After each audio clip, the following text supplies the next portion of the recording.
namina kaulinan orang Sunda nyaeta permainan bekles anu dimainkeunna leuwih ku 2 urang. Ieu dipaenkeunna ku 5 urang. Kahiji namina Aura, kadua namina Rizka, katilu namina Najwa, kaopat namina Kotrun, kalima namina Almira.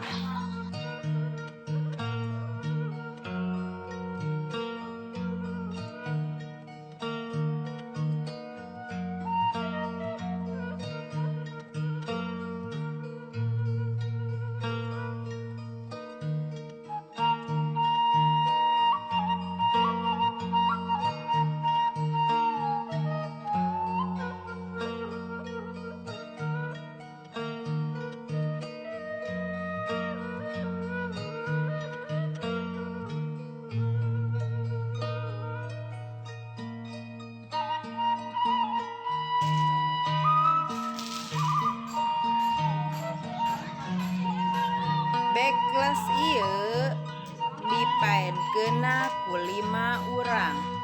Carana kewuk diawurkeun, balna oge dialungkeun sarta kewukna dicandakan hiji-hiji sesuai jumlahna anu dipaenkeun.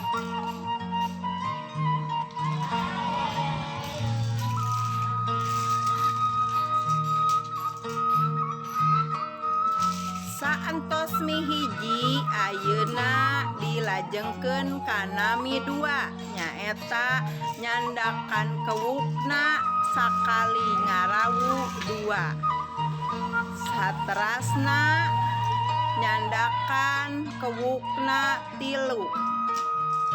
Atuh salajengna dugi ka jumlah kewukna seep.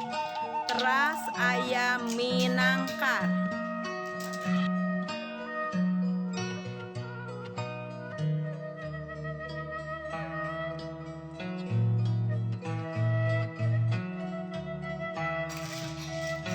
Saterasna Najwa minangkar.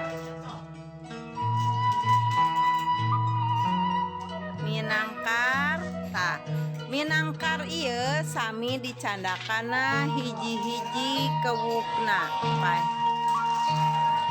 Kotrun saatos minangkar teras dilajengkeun kana minangkub.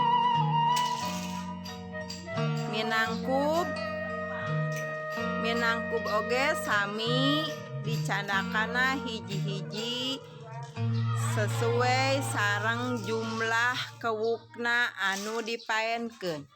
Atuh Almira oge sami dilajengkeun kana minangkub.